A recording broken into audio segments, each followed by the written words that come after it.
Good morning, students. Myself, Karthik K. Patel, lecturer in Electrical Engineering Department, VPMP Polytechnic. Subject name Electrical Traction System, Unit 4, Electrical Locomotives and Auxiliary Equipment. Student topic is Conductor Rail System.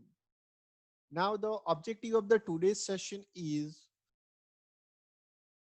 introduction about the conductor rail system, types of the current collecting equipments, conductor rail system, top conductor rail system, side conductor rail system, bottom conductor rail system, then after collector shoe and the flexible joint. There are the today's session topic. Now the introduction regarding the current collecting system. In a traction system, the different types of the auxiliary equipments are used.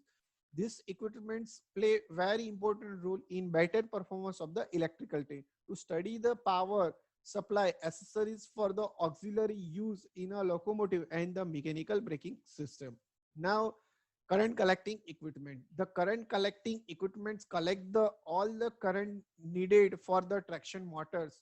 The current collecting equipments are in a two types. First one is a conductor rail system and second one is the overhead current collecting system. The conductor system has the following advantages.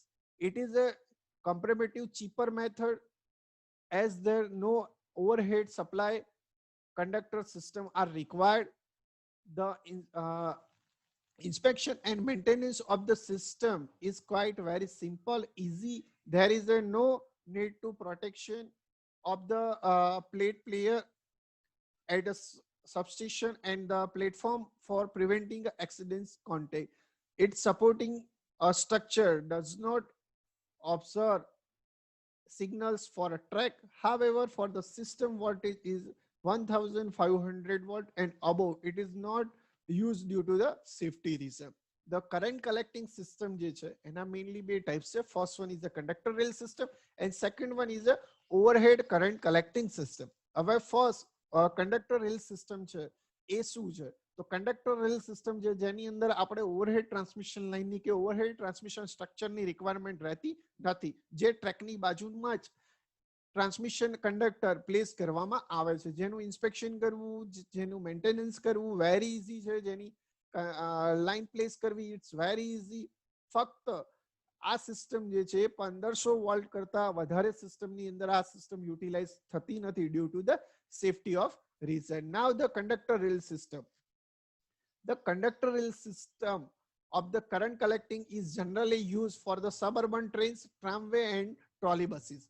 The electrical power to the motors in a locomotive is provided by the laying an additional rail in between the track, two track of the rail and the side track of the rail. That means what? કે આ system તો conductor rail સિસ્ટમની અંદર અહીંયા આપણે જોઈએ તો તમે અહીંયા જોશો કે રેલની બાજુની અંદર જ અહીંયા જોશો તમે આજે અમારી રેડ લાઈન થાય છે, આ ટ્રેક આપેલો છે, ટ્રેકની બાજુમાં જ અહીંયા તમને શું આપેલું છે? કંડક્ટર આપેલું. એટલે સપ્લાય જે છે અહીંયાથી શું થશે? કલેક્ટ થશે. એટલે આ રીતે કંડક્ટર રેલ સિસ્ટમ જે છે એનો યુટિલાઇઝ થાય છે. કંડક્ટર રેલ સિસ્ટમ જે છે એ મેક્સિમમ 2000 એમ્પિયર સુધીનો કરંટ જે છે એ કલેક્ટ કરી શકે છે. એના ડિફરન્ટ જે છે એ ટાઈપ્સ આપેલા છે. પહેલું છે top contact conductor rail system, second one is a bottom conductor rail system and third one is a side contact conductor rail system. તો top contact conductor rail system, તો top contact conductor rail system જે છે in this system conductor rail is mounted on the porcelain insulator at the one of the side of the track rail about 0.4 meter away. It has a contact surface at the top of the rail as shown in figure. In this type of the rail conductor rail system is used the voltage up to the 600 volt. It is much more popular in UK suburban train and tram buses. The conductor rail is provided with the wooden protective shield near to the its contact surface. તો તમે અહીંયા જોશો તો અહીંયા તમને જે આ પહેલું જે છે અહીંયા સ્ટીપર આપેલું છે જે છે તમારા કંડક્ટર રેલ છે એની ઉપર પ્લેસ કર્યું હોય એનાથી 0.4 મીટર અવે અહીંયા એક ઇન્સ્યુલેટર આપેલું છે. એ જે ઇન્સ્યુલેટર છે એ ઇન્સ્યુલેટર પ્લેસ કરેલું છે. એ ઇન્સ્યુલેટરની બાજુમાં એની ઉપર એક કંડક્ટર કરંટ પ્લેસ સિસ્ટમ અહીંયા તમને આપેલી છે, જેની અંદર કંડક્ટર પ્લેસ કરેલો છે. આ જે તમને શેપ આપેલો છે એ એક શેપ જે છે એ કંડક્ટરનો જે 600 વોલ્ટ સુધીનો સપ્લાય ટ્રાન્સમિટ કરી શકે છે. અને એની ઉપર અહીંયા તમે જોશો તો કરંટ શું આપેલું છે. અને આને આ જે કંડક્ટર જે છે એને પ્રોટેક્શન માટે અહીંયા એક ઇન્સ્યુલેટર કવર જે છે એ પ્લેસ કરેલું છે. એટલે આ જે ટોપ કંડક્ટર રેલ સિસ્ટમ જે છે જેની અંદર અહીંયા કલેક્ટર શું છે એને ટોપ પોઝિશન ઉપરથી કરંટ કલેક્ટ કરે છે, એટલે આપણે એને ટોપ કોન્ટેક્ટ કંડક્ટર રેલ સિસ્ટમ કહીએ છે. The conductor rail has a size of 40 kg per meter. The rail reset on the marveler icon kept fixed on a porcelain support. The porcelain support base in place upon the one of the sleeper carrying the trace rail. It is the property fixed in a portion. The side contact conductor rail system. The side contact conductor rail system is used up to the 1200 volt supply. The construction detail is shown in fig. Up to the 32 kg per meter porcelain systems in this use. અહીંયા આપણે આપણા આકૃતિમાં જોઈએ તો અહીંયા steeper આપેલું છે, એની સાથે ઈ શેપનો એક કંડક્ટર રેલ ગાર્ડ પ્લેસ કરેલો છે, જે વુડન મટીરિયલનો અથવા પોર્સેલિન મટીરિયલનો હોય છે. અહીંયા એક ઇન્સ્યુલેટેડ ફિક્સ સિસ્ટમ પોર્સેલિનનો પીસીસ પ્લેસ કરેલો છે, અને એની જોડે અહીંયા કંડક્ટર જે છે એ સાઇડ સિસ્ટમમાંથી સપ્લાય કલેક્ટ કરી શકે એ પ્રમાણે પ્લેસ કરવામાં આવે છે. આનો યુટિલાઇઝેશન જે છે, આ સિસ્ટમનો યુટિલાઇઝેશન મેઇનલી સપ્લાય રેન્જ વધારવા માટે અને જે સેફટી સિસ્ટમ છે કંડક્ટરની એના માટે આ સિસ્ટમનો યુટિલાઇઝ કરવામાં આવે છે. એટલે અહીંયા સાઈડમાંથી સપ્લાય જે છે કલેક્ટિંગ શુ દ્વારા ટ્રેનમાં જાય છે. બોટમ કંડક્ટર રેલ સિસ્ટમની અંદર આપણે જોઈએ તો it's 100% safety system for the conductor. અને આની અંદર આપણે જોઈએ તો CL શેપનો અહીંયાથી એક ઇન્સ્યુલેટેડ કવર સિસ્ટમ જે છે એ પ્લેસ કરેલી છે, અને એની અંદર જે કંડક્ટર જે છે એ અહીંયા ફિક્સ ઇન્સ્યુલેટિંગ સ્ટ્રીપ સાથે ઇન્સ્યુલેટેડ કવર સાથે ફિટ કરવામાં આવે છે. અને આ જે છે એ તમારો કરંટ કન્ડક્ટિંગ રેલ સિસ્ટમ છે, જેમાંથી અહીંયા બોટમમાંથી સપ્લાયને કલેક્ટ કરવામાં આવે છે. આ જે સિસ્ટમ જે છે એ બેઝિકલી અમેરિકાની અંદર યુટિલાઇઝ કરવામાં આવે છે. અને આ જે સિસ્ટમ જે છે જ્યાં હેવી આઈસ ફ્લો થતો હોય એ સિસ્ટમની અંદર એ જગ્યાએ આ સિસ્ટમને યુટિલાઇઝ કરવામાં આવે છે, જેથી અહીંયા તમે જુઓ અમારું જે કર્સર ફરી રહ્યું છે કે આ જે પોર્શન છે કંડક્ટર એને ટોટલી કવર કરવામાં આવે છે. ટોટલી કવર થાય જેના કારણે આઈસ ફોલ જે છે એ આની ઉપર અફેક્ટ કરતો નથી, અને તમારો કંડક્ટર જે છે એ ટોટલી સેફર રહે છે. એટલે જ્યાં ice fall heavy ice fall થતો હોય ત્યાં આ સિસ્ટમનો યુટિલાઇઝ કરવામાં આવે છે. અને એપ્રોક્સિમેટ 1500 વોલ્ટ જેટલો સપ્લાય જે છે એ બોટમ કંડક્ટર રેલ સિસ્ટમમાંથી કલેક્ટ કરવામાં આવે છે by use of the collector shoe, અને એમાંથી એ ટ્રેનને પ્રોવાઈડ કરવામાં આવે છે. એટલે આ જે છે તમારી સ્ક્રીન ઉપર જે દેખાય છે એ 3 કંડક્ટર રેલ સિસ્ટમ પ્લેસ કરેલી છે, જેની અંદર સૌથી પહેલી જે છે એ ટોપ કોન્ટેક્ટ કંડક્ટર રેલ સિસ્ટમ છે, સેકન્ડ જે સાઇડ કંડક્ટર રેલ સિસ્ટમ છે, અને થર્ડ વાની જે છે bottom contact conductor rail system છે.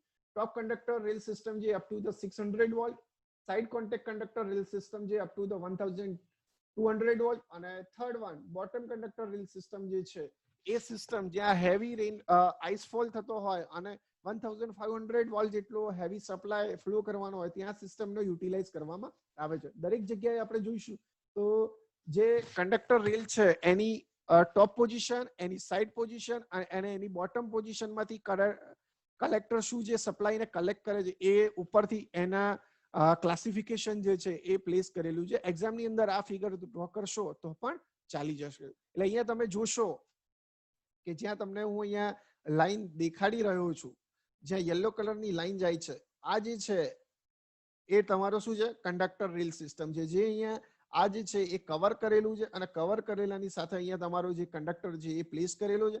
અને અહીંયા તમે જોશો તો આ જે સી શેપ છે જેનાથી તમારો કંડક્ટર જે છે એ ટોટલી પ્રોટેક્ટ થાય. અહીંયા તમે સાઈડમાં પણ જોશો તો અહીંયા આ રીતે દેખાડવામાં આવે છે, અને અહીંયાથી જે પતે છે તો આ સાઈડ તમે સેકન્ડ સાઈડથી બી જોશો તો આ ટાઈપની કંડક્ટર રેલ સિસ્ટમ જે છે એ પ્લેસ કરેલી છે. એટલે ઇઝીલી તમે જોશો તો આ જે તમારો સ્ટીપર છે એ સ્ટીપરની 4 મીટર દૂરમાં, બરાબર, આ 4 મીટર જે દૂર ડિસ્ટન્સ છે ત્યાં જે છે એ પ્લેસ કરેલું હોય છે. Get it? એટલે આ રીતે કંડક્ટર રેલ સિસ્ટમ જે છે એ પ્લેસ કરેલું હોય છે. એટલે આ રીતે તમારો શું જે છે એ શું થાય છે, કરંટને કલેક્ટ કરે છે. એટલે આ રીતે અહીંયા મિડલમાં પણ ઘણી બધી વખત આપેલું છે, અને અહીંયા તમે જોશો આ જગ્યાએ તો આ તમારો કલેક્ટર શું જે છે એ સપ્લાયને શું કરે છે, કંડક્ટર માંથી કલેક્ટ કરે છે. Get it? એટલે આ રીતે તમારો સપ્લાય જે સિસ્ટમ જે છે એ કલેક્ટ થાય છે ટ્રેનની અંદર. એટલે અહીંયા તમને આ તમે જોશો આ ફિગરની અંદર તો અહીંયા તમને દેખાડવામાં આવી રહ્યું છે આ જે પોર્શન આખો આપેલો છે એ કંડક્ટર શું છે જે અહીંયાથી પ્લેસ થાય આડો, અને આડો પ્લેસ થઈને આ જે કંડક્ટર શું જે છે એ શું થાય છે, તમારો કંડક્ટરને સપ્લાયને collect કરે છે. Rules of the conductor rail system. When the conductor rail is located between the track rail, its center line should be considered with the track rail, and top of the conductor rail should be the 38 mm above the track. જે 38 mm સુધીનો track જે above રાખવામાં આવે છે. જો તમારી conductor rail system જે છે, રાઈટ, એ સાઇડ લાઇન ની આઉટસાઇડ લાઇન ની અંદર હોય તો 406 mm અવે રાખવામાં આવે છે. એટલે આ રીતની સિસ્ટમ જે છે એ રૂલ્સ એન્ડ રેગ્યુલેશન સાથે કંડક્ટર રેલ સિસ્ટમ તમારા ટ્રેકની બાજુમાં 0.4 મીટરની બાજુમાં ગોઠવવામાં આવે છે. હવે જે છે એ કંડક્ટર રેલ સિસ્ટમમાંથી જે કંડક્ટર છે એમાંથી કલેક્ટ કઈ રીતે કરંટ કરે છે, તો જે કરંટ કલેક્ટ કરે છે જેને શું કહેવામાં આવે છે, કંડક્ટર શુ. The current supply is collected from the conductor rail by means of the collector shoe. This collector shoe supply the current through the traction motor in a locomotive. The collector shoe is made from the steel flat having the length of 203 mm and width of the 76 mm. It's make a sliding contact with the conductor rail with a pressure of 15 kg to 178 Newton. In the top contact system, the contact pressure is obtained by the gravity, and the one collector shoe can be collect the current up to the 300 to the 500 ampere supply જે છે એ collector શુ collect કરે છે. તો જે તમારી requirement હોય લોકોમોટિવની એ પ્રમાણે વન કલેક્ટર, સેકન્ડ કલેક્ટર યા થર્ડ કલેક્ટર એ રીતે પ્લેસ કરવામાં આવે છે. તો અહીંયા તમે આકૃતિમાં જોશો તો અહીંયા તમને ડિફરન્ટ ટાઈપ્સના કલેક્ટર શુ જે છે એ પ્લેસ કરેલા. આ જે મેં રેડ કલરની લાઈન કરી છે, યલો કલરનું જે તમને દેખાય છે એ તમારો શું છે, એકચ્યુઅલ કલેક્ટર છે. જે એના અહીંયા જો બે પોર્શન આપેલા છે, જે તમને આ જે ફિગર તમને દેખાય છે એ ફિગરની અંદર આ કલેક્ટર શું આપેલું, જે એલ્યુમિનિયમ સ્ટીલ મટીરિયલનું બનેલું હોય છે, જે તમારો સપ્લાયને શું કરે છે, કંડક્ટર સાથે કલેક્ટ કરે છે. અને અહીંયા જો બે પોર્શન આપે છે, એક પ્લસ અને એક માઇનસ, એ રીતે સપ્લાય જે બે વાયર જે છે એ સપ્લાય તમારો કલેક્ટ થાય છે. અને એ સપ્લાય જે કલેક્ટ થાય છે એ પછી એ તમારા કંટ્રોલ પેનલની અંદર આવે છે. કંટ્રોલ પેનલની થ્રુ સપ્લાય ટ્રેનને આપવામાં આવે છે. અને આ જે તમને આપેલું છે આખો સેટ આપેલો છે કઈ રીતે સપોર્ટ સિસ્ટમ સાથે કલેક્ટર શું જે છે એ પ્લેસ થાય છે. અને અહીંયા તમે જોશો તો અહીંયા જે મેં રેડ કલરનું રાઉન્ડ કર્યું છે એ રાઉન્ડમાંથી વાયર્સ જે છે અહીંયાથી કલેક્ટ થઈને તમારા ટ્રેનની અંદર પ્લેસ થાય છે. એટલે આ રીતે કલેક્ટર શું જે છે એનો યુટિલાઇઝ સપ્લાયને કલેક્ટ કરવા માટે થાય છે. હવે છે ફ્લેક્સિબલ જોઈન્ટ. ફ્લેક્સિબલ જોઈન્ટનો યુટિલાઇઝેશન શેના માટે થાય છે, તો ફ્લેક્સિબલ જોઈન્ટનો યુટિલાઇઝેશન જે છે તમારી સપ્લાય સિસ્ટમ છે, તો સપ્લાય સિસ્ટમની અંદર એક પ્લસ હોય ટર્મિનલ, એક માઇનસ ટર્મિનલ. પ્લસ ટર્મિનલ તો તમે કંડક્ટર રેલ સિસ્ટમમાંથી લો છો, પણ માઇનસ ટર્મિનલ સર્કિટ કમ્પ્લીટ કરવા માટે માઇનસ ટર્મિનલ, ન્યુટ્રલ ટર્મિનલ હોવો જરૂરી છે. તો આ જે ફ્લેક્સિબલ જોઈન્ટ્સ છે એ ફ્લેક્સિબલ જોઈન્ટ્સની અંદર તમે અહીંયા જોશો તો આ એક કંડક્ટર આપેલો છે રેલ સિસ્ટમ છે, આ બીજી કંડક્ટર રેલ સિસ્ટમ છે. આ બેને જોઈન કરવા માટે અહીંયા વચ્ચે તમે જોશો તો એર ગેપ આપેલી. એર ગેપનો યુટિલાઇઝેશન સમર સિઝનની અંદર જ્યારે કંડક્ટર ટ્રેક રેલની લેન્થ વધે ત્યારે આ એર ગેપ પ્લેસ થાય છે, એટલે તમારું જે કંડક્ટર છે એ આવા શેપનો ના થાય એના માટે અહીંયા વચ્ચે એર ગેપ રાખવામાં આવે છે. અને એ બંનેને જોઈન્ટ્સ કરવા માટે અહીંયા તમે જોશો તો અલગથી એક મેટલ અને 4 સ્ક્રૂ નટ બોલ્ટ ફિટ કરેલા છે. આનો યુટિલાઇઝેશન અર્થિંગ માટે પણ થાય છે. એટલે જ્યારે કોઈ પણ સિસ્ટમ હોય તો અહીંયાથી એક વાયરને અર્થિંગ કરીને અહીંયા નીચે અર્થ કરવામાં આવે છે. એવી જ રીતે આ સાઈડના સેકન્ડ કંડક્ટર રેલ સિસ્ટમમાંથી પણ અહીંયા સિસ્ટમને અર્થિંગ કરવામાં આવે છે. આ રીતે અર્થિંગ કરવાથી આપણને જે ઓવરહેડ ટ્રાન્સમિશન લાઇનમાંથી પ્લસ ટર્મિનલ અને આ જે સિસ્ટમમાંથી અર્થિંગમાંથી માઇનસ ટર્મિનલ અવેલેબલ થાય છે. એટલે ફ્લેક્સિબલ જોઈન્ટ જે છે તો કંડક્ટર રેલ સિસ્ટમ જ્યારે 200 અપ એમ્પિયર કરંટ જે છે શોર્ટ ટાઈમની અંદર કલેક્ટ કરે છે, ત્યારે આ જે જોઈન્ટ્સ છે એ રીતે તમારા કરંટ કેપેસિટી પ્રમાણે ડિઝાઇન કરવામાં આવે છે. Get it? તો આ ફ્લેક્સિબલ જોઈન્ટ્સ જે છે તો તમે અહીંયા જોશો કે તમારા રેલવે આ સ્ટીપર આપેલા છે. અહીંયા તમે જોશો તો બ્લેક કલરની કોન્ક્રીટ સાથે પ્લેસ કરેલું હોય છે. તો બ્લેક કલરની કોન્ક્રીટ જે છે એ શેના માટે પ્લેસ કરેલી હોય છે? તો આની આજુબાજુ કોઈ છોડ ના ઉગે, ઝાડ ના ઉગે. નકર આ તમારી જે સ્ટીપર છે એ સ્ટીપરનું લેવલ જે છે એ બગડી જાય, અને સ્ટીપરનું લેવલ બગડી જાય તો તમારી ટ્રેન જે છે એ આડાવડી થઈ. અહીંયા તમે જોશો કે વળાંક શેપની અંદર પણ સ્ટીપર જે છે સ્ટેપ બાય સ્ટેપ પ્લેસ કરેલા છે. એટલે આ તમારું જે છે એ તમારો કંડક્ટર રેલ છે, જેની અંદર તમે આ રીતે પ્લેસ કરી શકો છો. એટલે આ તમારો આખો કંડક્ટર એક સ્ટેપ એક સ્ટેજ તમારો સ્ટીપરનો તૈયાર થયો. એવી જ રીતે અહીંયા આગળ બીજો જોઈન્ટ ફ્લેક્સિબલ જોઈન્ટનો યુટિલાઇઝ કરીને આગળ જશે. તો આજે આપણે કયા કયા પોઈન્ટ્સ આ સેશનની અંદર કવર કર્યા? Introduction about the current collecting system, types of the current collecting system. એની અંદર બે ટાઈપ્સ છે, કંડક્ટર રેલ સિસ્ટમ અને પાવર ફ્રોમ ધ આઉટસાઇડ. એની પછી top conductor rail system, side conductor rail system, bottom conductor rail system, collector શું અને flexible joint. આ જે સેશન જે છે આ સેશનની અંદર આ ડિફરન્ટ પોઈન્ટ જે છે એ આપણે કલેક્ટ કર્યા. Thank you very much for joining session.